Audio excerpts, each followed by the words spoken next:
I am trying to mount a screen from Motea that's supposed to fit on vt750 screw. I had a bit of issue. I thought I had too few of fastenings, but I think I have solved the issue.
do anything with this screen.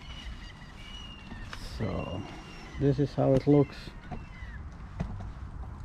This is screen from out here. Now it looks much better. I don't know how well it functions, but that is for now. Thank you for watching, and bye.